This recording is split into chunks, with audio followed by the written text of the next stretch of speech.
It's just that I'm an actor, and as an actor, although I quite enjoy having my name stuck up on billboards, I also want to be not there. I like to be private. I like my life to be private, but on the other hand, there's been that urge to make new friends, thousands of friends, possibly, maybe enemies, and be different people there. Let's do it.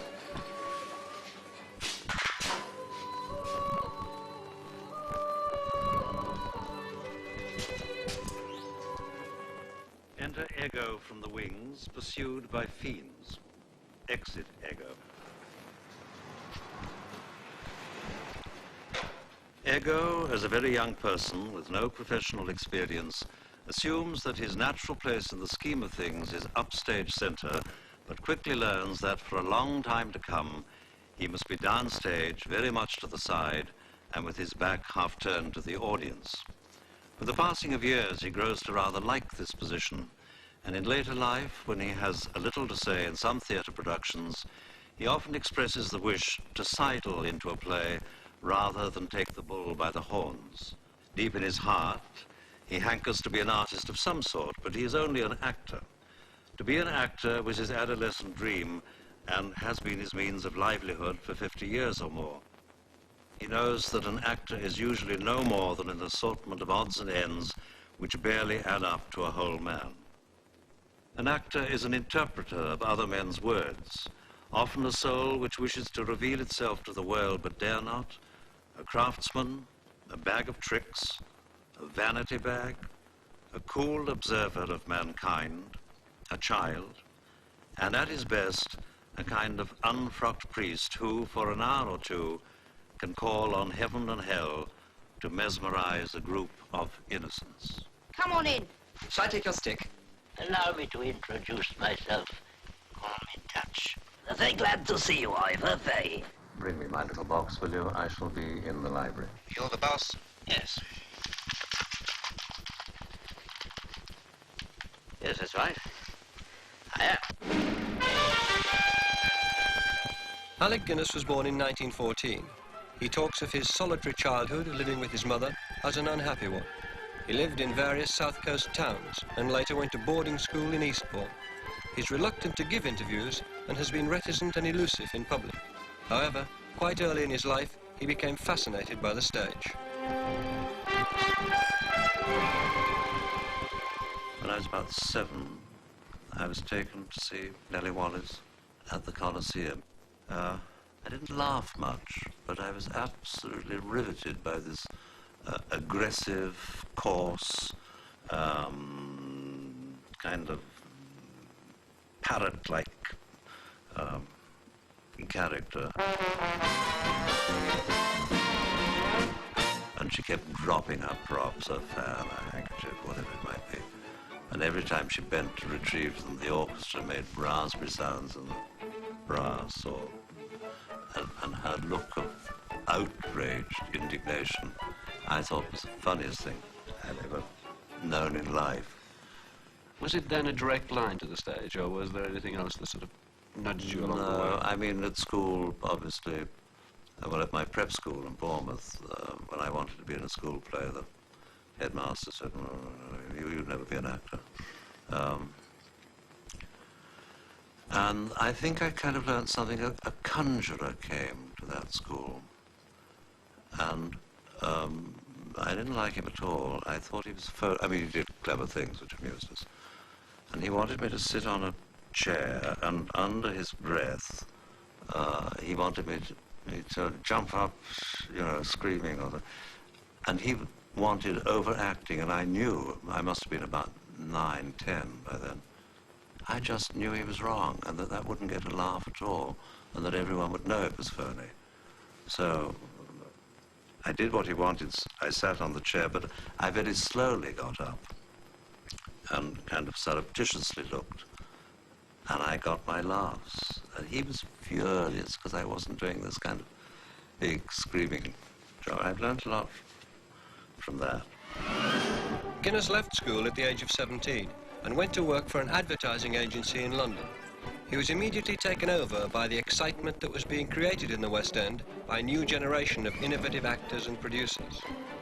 I was, theatre mad, and certainly had been from the age of 15, 16, went to everything I could have, find a few shillings to go together. And certainly when I was in the advertising agency, I used to go twice a week to the theatre, I think, which was expensive for me. I mean, it was running myself very short of cash.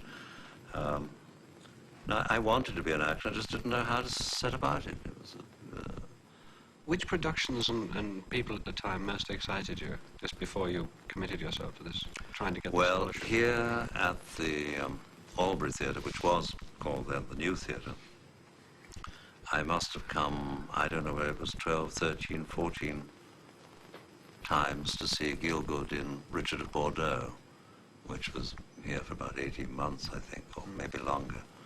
And I used to sit way up in the gallery, or stand up in the gallery. A little over a year after standing in the gallery, Guinness would be on that same stage, acting alongside his hero, John Gielgud. Audaciously, he'd phoned Gielgud for advice, even though they'd never met. Gielgud responded generously by finding him a drama teacher. Later, after a year at drama school, it was Gielgud who gave the young Guinness his first speaking part in a play. Come on from the left. No, the other left. Oh, somebody make him understand. Why are you so stiff? Why don't you make me laugh? The superb tenor voice, like a silver trumpet muffled in silk, kept up a rapid stream of commentary together with wildly contradictory instructions from the stalls, while I fumbled with my little temple edition of Shakespeare on the bare stage of the New Theatre, now the Albury. It took a whole morning to set a single page of the text. Gielgud's directions to the actors were interrupted frequently in full flight by his calling out to the designers, Sophie and Margaret Harris and Elizabeth Montgomery, the firm of Motley, Motleys! Would it be pretty to have it painted gold? Perhaps not. Oh, don't fidget, Frith Banbury. Alec Guinness, you're gabbling. Banbury, your spear is crooked. Now turn upstage. No, not you, you. Turn the other way. Oh, why can't you all act? Get someone to teach you how to act. And so the dreadful morning wore on, with me at the vulnerable age of 20, on the verge of tears, and acutely aware of other members of the cast of the 1934 Hamlet, Jack Hawkins, Jessica Tandy, Frank Vosper, George Howe, Laura Cowie, William Devlin, and George Devine, sitting on benches at the side of the stage, pretending to read their newspapers to hide their embarrassment, or perhaps just quaking in their shoes. Later that day, George Devine came in for a Gielgud lashing with, "Oh, why is your voice so harsh? It really is quite ugly. Do something about it." It was my first experience of being directed by my actor hero, benefactor, patron, and later good friend, who gave me my first proper chance in the theatre, cherished my barely visible talent, and kept me solidly employed for more than 2 years. Can you describe why you here worshipped Gielgud and what qualities you found in him? He was a great romantic. I mean, I don't think people realize now, although they admire him and love him and so forth, but I don't think they realize what a tremendous romantic actor he was. I mean, there was that beautiful voice, but really beautiful. And he brought on to wherever it was, walked onto the stage, and the whole place warmed up. He was very good looking, very nice looking, not sort of beautiful, I don't suppose, but I mean, something, a theatrical magic which knocked one sideways, and also witty. With these qualities that you aspired to yourself, did you see yourself being Gielgud sweeping onto the stage? Oh, I think practically every young actor in London was wearing hats like Gielgud and throwing their head back and were trying to get into his productions and thinking that what would appeal to him was them doing imitations of him, which of course not what he wanted at all, I'm sure. But he was very impatient with the young, impatient of people's stiffness, or very impatient of any slovenly speaking. I remember him years later, not years later, but a year or two later, in York, I think, at a luncheon party he gave to the company, and he heard me ask, and I quote, for a vanilla ice. And down the table, spitting, he said, there is no R in vanilla. Vanilla ice. You know, you never escaped it. I think everything for my generation stems back to Gielgud. And then that was qualified or given a new impetus by Guthrie. Tyrone Guthrie was the true enfant terrible of the British theatre of the 30s and 40s, and quite the tallest enfant terrible to be found in the English-speaking world, standing 6'4" in his socks. His height, his military haircut, very short back and sides, his clipped moustache, and everything except his sandals and old grey cardigan suggested a gentlemanly sergeant major who had slipped into something loose after a vigorous day of putting a bunch of rookies through some tough and complicated square bashing. I do wish that all of you would please get away from the idea that acting is a kind of terrible drill with the director or sergeant major. It simply isn't so. Acting's invention, make-believe. Now this time, will you please cough up some ideas and let me say they're terrible? Back, going to do it again. His rehearsals were always stimulating, usually great fun, often too much fun perhaps, and always something to be looked forward to. They never became stodgy or finicky, and never deteriorated into the dreary academic lectures with which so many modern young directors feel impelled to bore their companies. There was a spontaneity in all he did, a kind of whirlwind of activity and invention. I don't think I ever saw him consult a script or catch him with notes in his hand. All was straight off the top of his head, blessed as he was with a phenomenal memory, both visual and oral. I think on Buckingham men die. Bob, I don't think this hand's a good idea. It looks as if you were, you know, waiting for a handout. Remember, your head's been chopped off, and try and find some idea that will express that. When I moved over to work with Guthrie, who was totally different in his methods, Guthrie was wonderful with the young and laughed at any effort, encouraged any effort, hardly ever pulled you up, except for not being fast enough. It was a sort of mania for speed. His fingers were clicking all the time. But he was impatient with the middle-aged and the elderly, Guthrie was. But it was wonderful at opening up the scene for young people. And so I was very lucky. I did about 4 productions with Gielgud, went to Guthrie for about 4, and then back to Gielgud again. So I got both these totally different approaches happening in my life. I think Guthrie was a more liberating influence, although, of course, Gielgud I owed my first chance to. Were you a self-conscious observer of behaviour in the street around town and that sort of thing, and a collector of items and trifles for Oh, years? yes, very much so. I mean, deliberately so. Probably wrongly, I would think, but largely out of having no money to spend or not knowing what to do with myself. I did follow people in the street, and if they stopped to look in windows, I did too, and try and sum them up, and particularly from the way they walked. I was thinking if I couldn't get into their character, at least I could get into their mood. Guinness was closely associated with Hamlet in the early years of his career. He appeared in the play with both Gielgud and Laurence Olivier, 2 of this century's most famous interpreters of the role. When he played Hamlet himself under Guthrie's direction in 1938, it was his first star part, and he returned to it again in 1951. Gielgud's was the romantic one, and it was kind of, in a way, almost too much.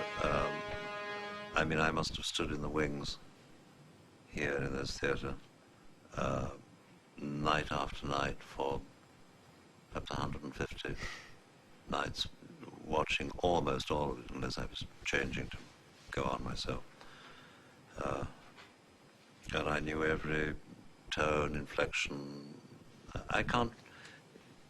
I mean, it was the prince, it was the lovable, distressed, intelligent, romantic prince of all time, you know. Here hang those lips which I have kissed I know not how oft. Where be your jibes now? Your gambols, your songs, your fleshes of merriment that were wont to set the table on a roar. Not one now to mock your own grinning. Quite chop fallen. Now get you to my lady's chamber, and tell her that her paint an inch thick. To this favor she must come. Make her laugh at theirs. Larry's, in Guthrie's rather strange production, I think, at the Vic, was the athletic hero. I mean, it was a bit Douglas Fairbanksy. I think they had been influenced by, or Guthrie had certainly been influenced by, Professor Ernest Jones's psychoanalytical Freudian concept of things, and I think he imposed, or probably tried to impose, some of that on Larry. I don't think it made a heap of the difference, except that the kind of bedroom scene with the Queen was a bit sort of wild and Freudian. Nay, but to live in the rank sweat of a lascivious bed, stewed in corruption, honeying and making love over the nasty sky. Say to me no more. These words like daggers enter in my ears. No more, sweet Hamlet. A murderer and a villain, a slave that is not 20th part the worth of your true lord, a cutpurse of the empire and the throne, that from a shelf the precious diadem stole and put it in his pocket. The king of slits and passes. Oh.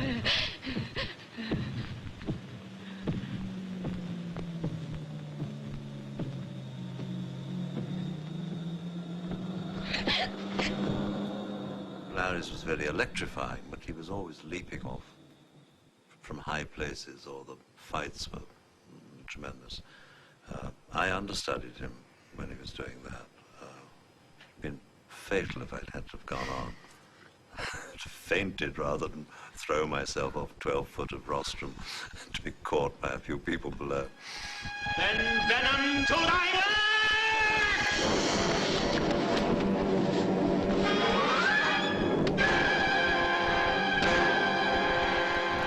Was there a sense in which the production which you did with Guthrie was reacting against both of those, then?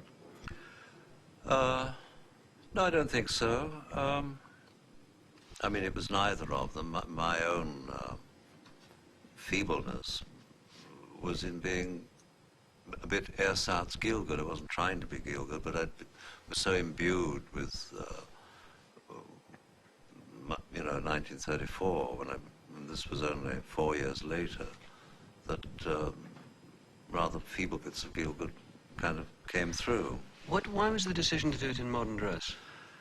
I don't know. I suppose Guthrie thought that it might suit me, or he sensed in me something, and indeed someone who would be amused and indeed thrilled to break away. And he also knew that I was not a romantic, and that I might be an anti-hero.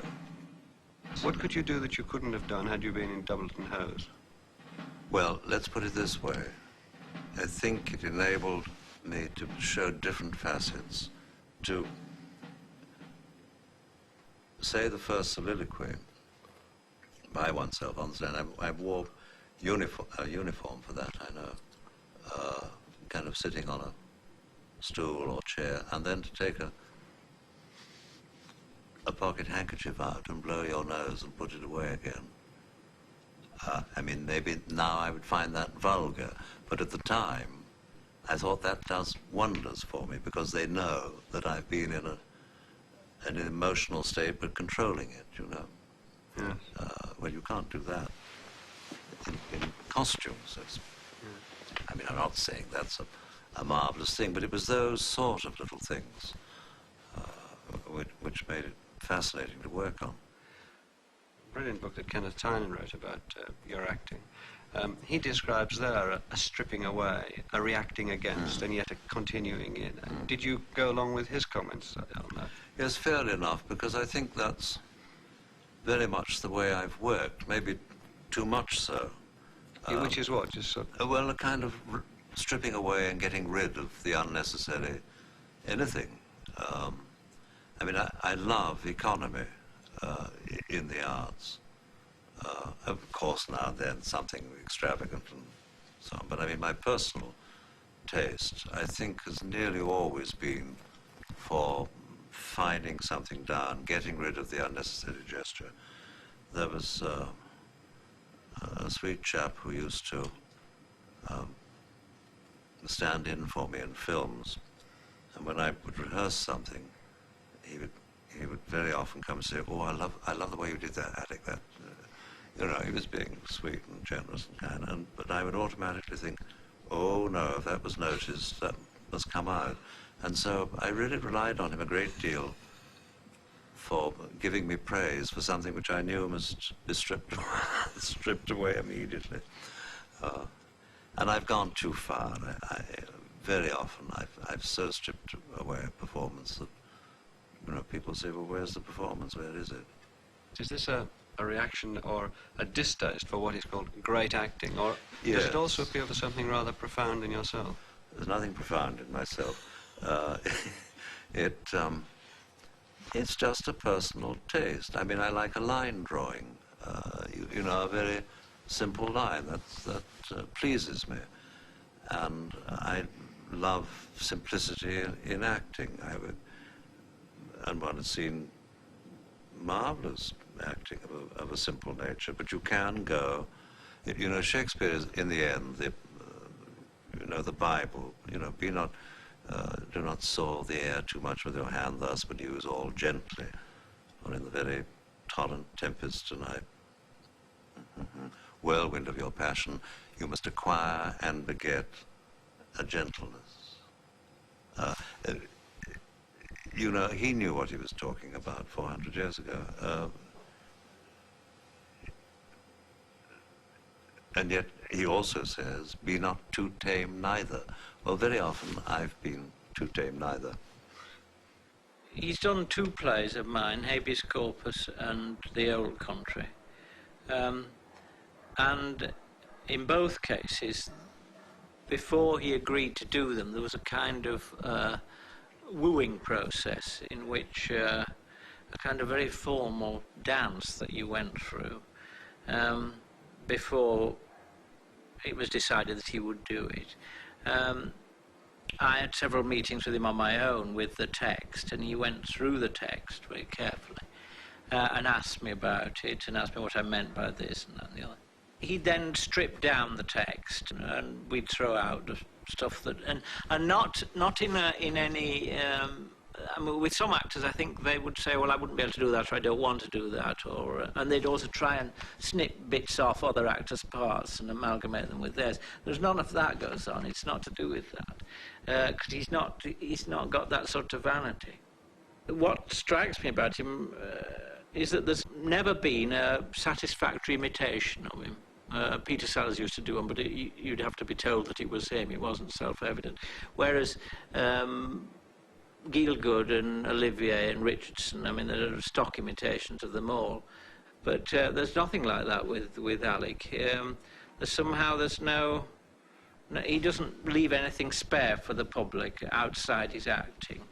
And I think it's also to do with the fact that his acting isn't larger than life, so that it's therefore very difficult to imitate. I don't see myself how I could ever be successful as a flamboyant character. I mean, if I came out in a bow tie, I think I would shock people. I mean, it just doesn't suit me. I realize I do like to withdraw and backpedal and watch. And I enjoy being elusive. It isn't that I want to deceive anyone, but I don't want to be docketed and put in a pigeonhole, and that's that, and that's him, and that's all he's capable of. Years, I must have been extremely arrogant. Donkeys years ago, perhaps 20 years ago, a script from Hollywood came saying, this has been tailor-made for you. It was a lousy script. And I'm afraid I wrote back in sheer arrogance saying how interesting that it's tailor-made. No one has been to take the measurements. And because it was just old cliches, stuff they thought that I can do with a quizzical look or And so I don't want to be, although I know that there is an area in which I can sort of play safely, now and then I do like to burst out. I did a film called Tunes of Glory, which was madness as casting, to play me as a drunken, heavy, boorish, Glaswegian, up from the ranks officer. But I think I got away with it. I love doing it. And I love the, for all my reticence, I hope, I am cutting away. Now and then I like to take a big breath and kind of semi-explode anyway. McKinnon! Colonel? For God's sake, smoke that bloody thing like a man. Stop puffing at it like a ruddy debutante. Go on, laddies, smoke it, smoke it. Draw it in, draw it in.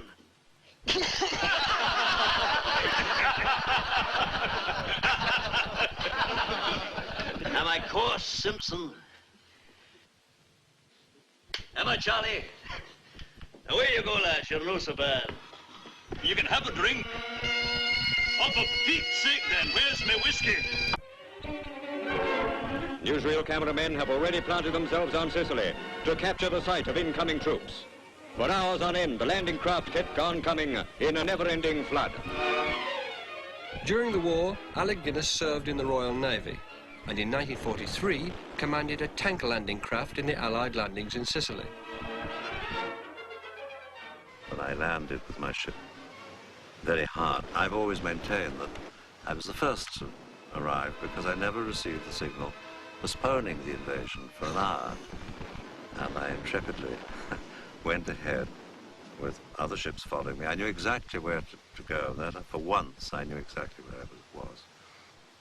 And, but I was stuck there. I'd gone on very hard on a sandy beach, and everyone else withdrew. This man turned up and said, "Why are you so late?" And I said I was, on the contrary, far from being late. I'd been the first to arrive. And then with that particular, say, well, you know, what did you do in Civvy Street, sub? You know, one wasn't awfully keen on being called sub in command of a, you know, 250 tons and so forth, and a crew. And I said I was an actor. Well, then you automatically got the sneer, you know, And then I lost my temper in a very cold way and said, if you'll excuse me saying so, sir, that I was an actor, I am a sub-lieutenant, Royal Naval Volunteer Reserve, but when I was in the theatre, if the curtain said it was going up at 8 o'clock in the West End, it went up at 8 o'clock and not an hour later, something from which I think the Royal Navy could learn. I risked a court-martial and all that. However, defeated, he went away. Rather like to have pretended I was him when Browning, as a senior officer, kind house and coroners. For the last 30 years, Guinness has lived in a secluded house on the South Downs. After the war, he returned to his successful stage career, but the acting style that had been developing through his stage work brought him immediate success in a new medium, film. I mean, you either act or you don't act. I don't want to go into the psychological reasons or into any depth about anything. It either happens or it doesn't happen. I wouldn't go to a psychoanalyst in case he unraveled something and said, and that is the springboard for such talent as you have. Because I would feel, oh, it was just that, was it? Instead of having a kind of almost magical, I don't mean me magical, but the actual job of it being, well, like an empathy with animals. Something you can't explain, something tucked inside.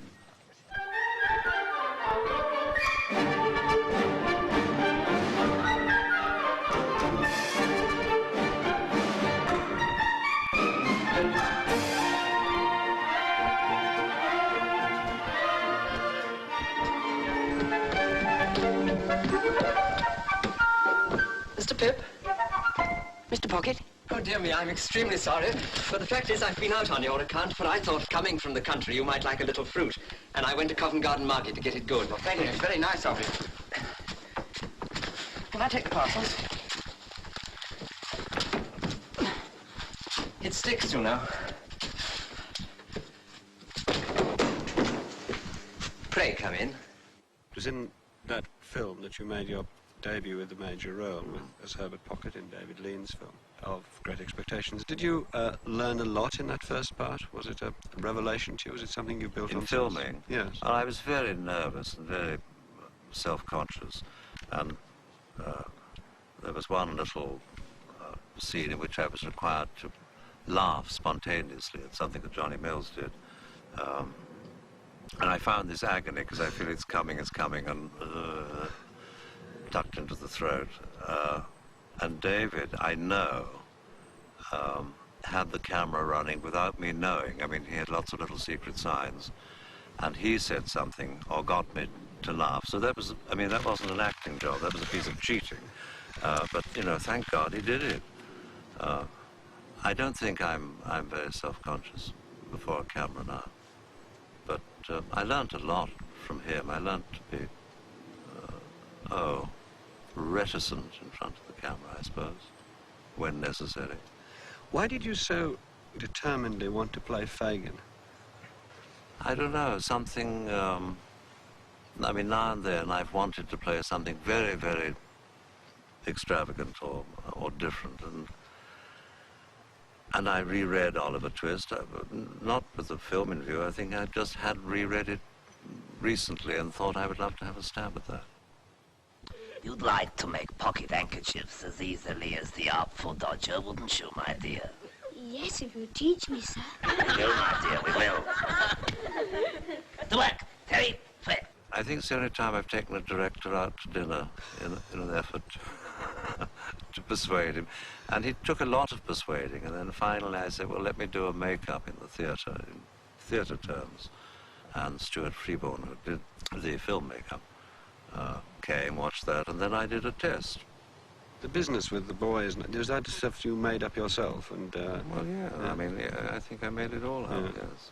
I mean, using the Cruikshank drawings, you know, which are wonderfully evocative of gesture, of mood and feeling, and of course Dickens. Sit down. Charlie, Dodger.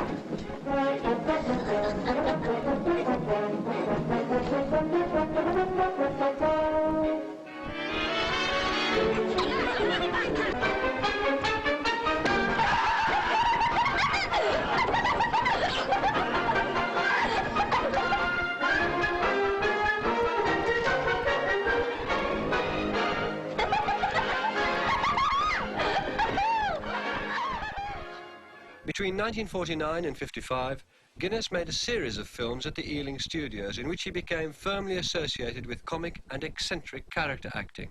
The Ealing comedies made Guinness's many faces nationally famous. Ask him for a light, ask him the way, ask him anything, but keep him there. We must have those 30 seconds. Edgar. I beg your pardon? Isn't one supposed to say that when one's being briefed on my rare visits to the cinema? The word is Roger. Can't you appreciate that Mrs. Wilberforce is not a mere appendage to my plan, she's the very core of it? There was my employer, Lord Escoyne d'Escoyne. There was Admiral Lord Horatio d'Escoyne. There was General Lord Rufus d'Escoyne. There was Lady Agatha d'Escoyne. And in the pulpit, talking interminable nonsense, the Reverend Lord Henry d'Escoyne. The life cut short was one rich in achievement and promise of service to humanity. The d'Escoynes certainly appear to have accorded with the tradition of the landed gentry and sent the fool of the family into the church. There was a stage in the Ealing comedies where one of the things you became known for was the man who could disguise himself as often and as variously as he wanted. And you look, expression of what could only be described, pain and boredom came across your face at that reminder. But it did happen for a while, and we as an audience delighted in it. You must have taken a lot of care with it and enjoyed it at that time. I think that was very much a period of heavy disguises, and I used to think, well, I'll try and look like I imagine that person to be. But I got saddled through publicity with the rank organization, I suppose, with, you know, they didn't know what to do with me. I mean, I wasn't a handsome juvenile, I wasn't a fine-looking leading man. And so they invented, after one's changed one's makeup, just look slightly different twice, a man of 1,000 faces. Absolutely not true, of course. And I've done several films with no makeup at all. And now it's the minimum I use. I prefer to let it come from inside, if it comes at all. What about the thing that many screen actors say, or stage actors say, that when they go into films they have to play it down, that the less the better, a no gesture is the best gesture to make, and so on. Do you find that true? Or? I don't think I do anything different. I think a decent performance on the stage is absolutely the same in front of the camera, and vice versa. If it's phony, it's going to come out phony in both cases. Can I come out now? Give me time to get away. There's a policeman from the bar.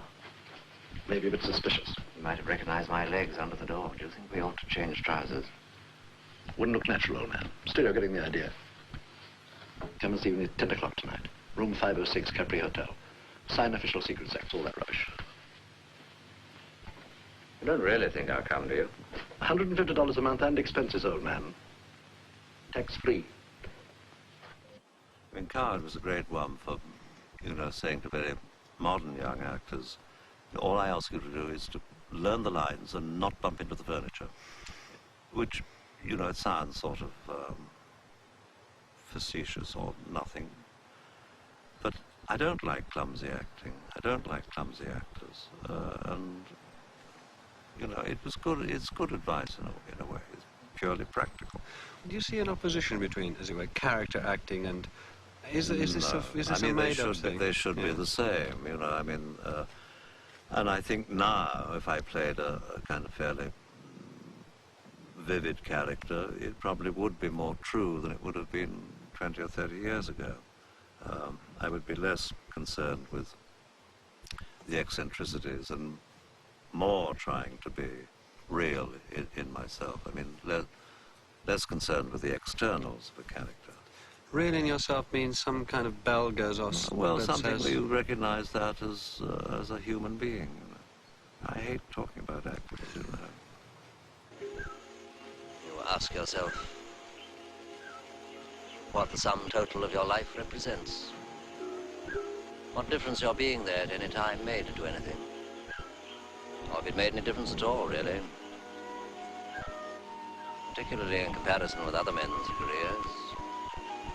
I don't know whether that kind of thinking is very healthy, but I must admit I've had some thoughts on those lines from time to time. But tonight...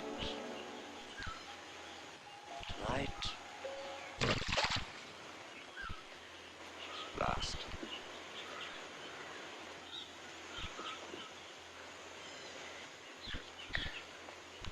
I must be off.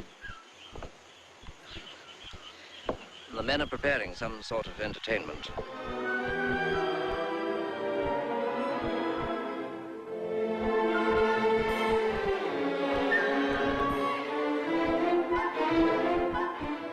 Alec Guinness won an Oscar for his performance in Kwai.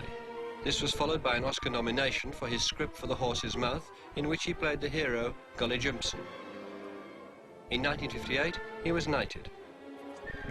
Now an international star, he was sought after for such epics as Lawrence of Arabia, Brother, Sun, Sister Moon, and Star Wars.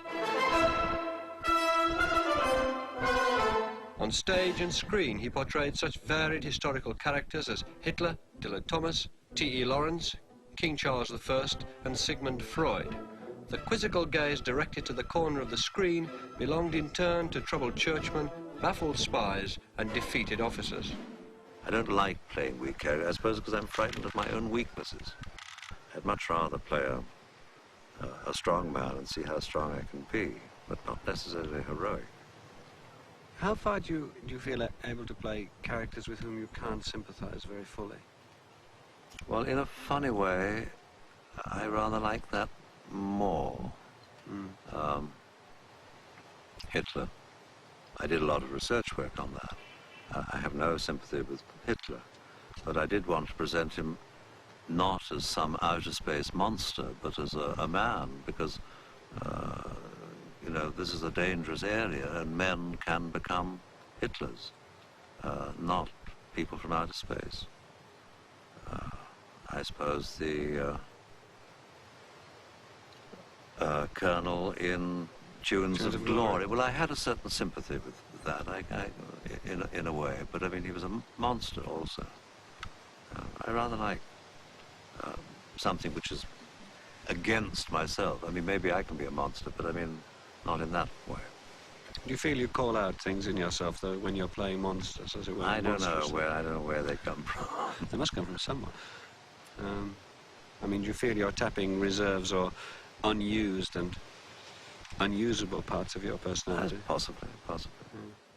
You are to imagine you have been put on a train, Olga. Your destination something of a mystery. The train travels day and night for the best part of a week, finally is shunted into a siding. You try and see out. It's the middle of the night. Lights nearby? Loudspeakers? At dawn, the doors are slid back, and you fall out onto the platform, look round, and see this. Now, where would you say you were? In the old country, it became his own in a peculiar way, in that it's about a couple who discovered, seemingly in the English country, deep in the English countryside, with Elgar playing on a typical English summer afternoon,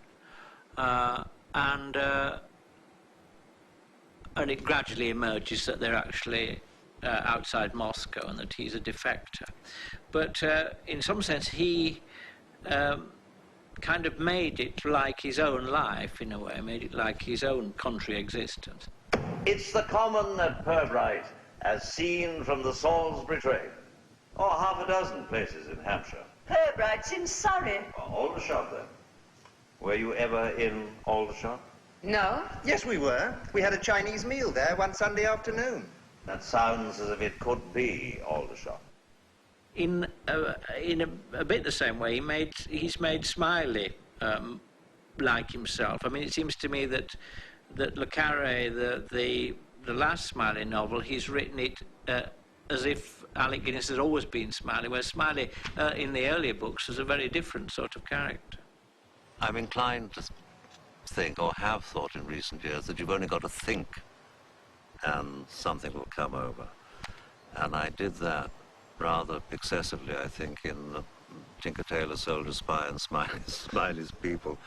But it was a difficult assignment because, you know, you couldn't give away to the person you were interrogating what you were getting at. So the face had to remain a blank. And I thought, this suits me down to the ground. I just be a blank and stay a blank. That's what happened. Was the offer of information from General Stepchek genuine? Good Lord, no. It was a fix from start to finish. Stepchek existed, of course. Still does. Very distinguished man. But he never offered anything to Control or anybody else. Did you expect Control to send Jim Prideaux?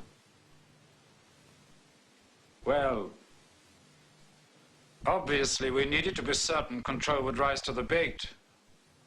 We had to spell it out that he'd got to send a big gun to make the story stick. And we knew he'd only settle for someone outside London Station. Someone he trusted. And someone who spoke Czech, of course.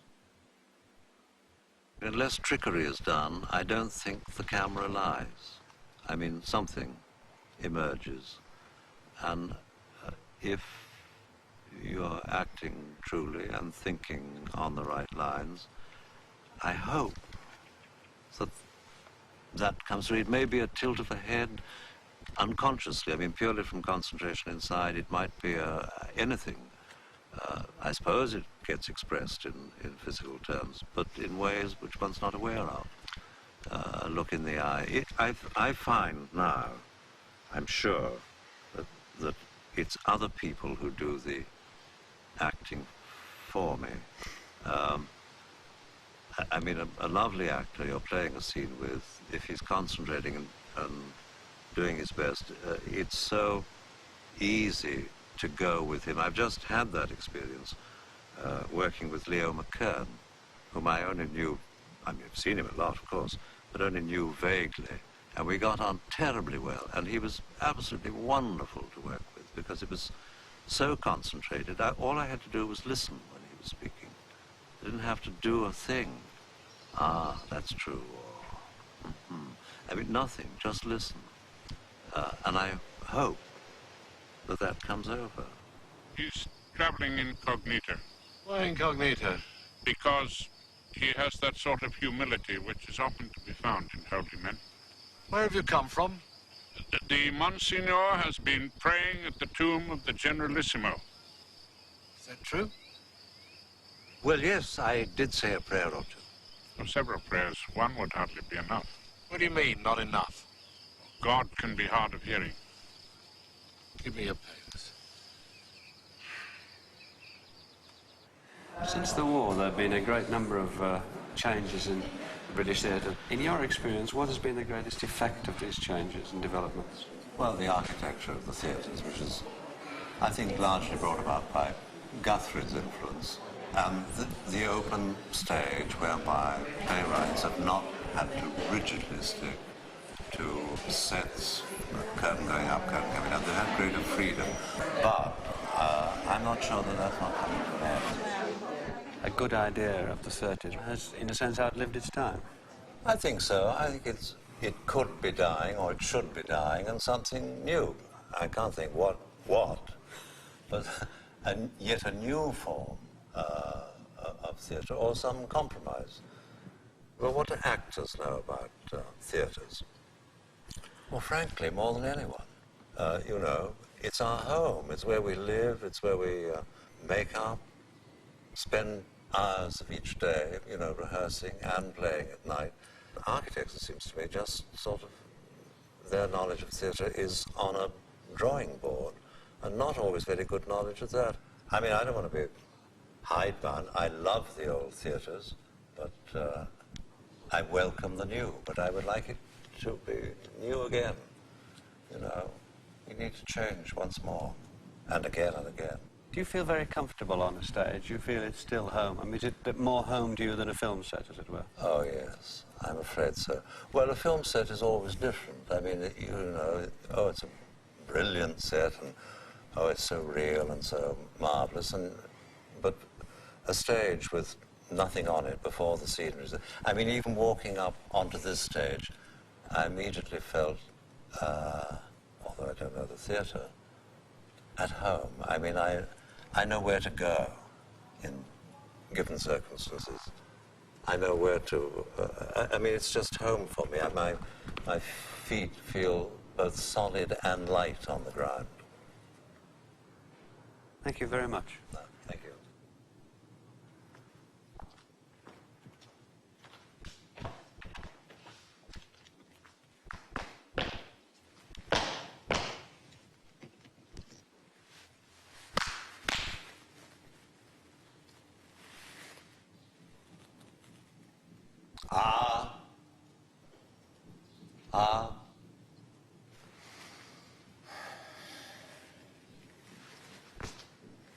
The words of Mercury are harsh after the songs of Apollo. You that way, we this.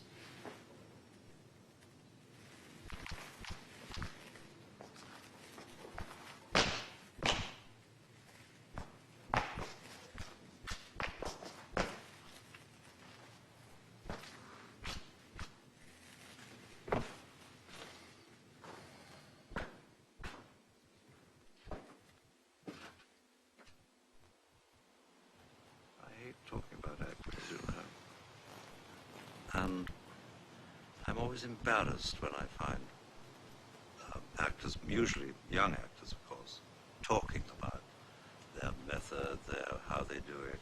I mean, I don't like that myself, and I don't like to inflict it on other people. In recent years, or in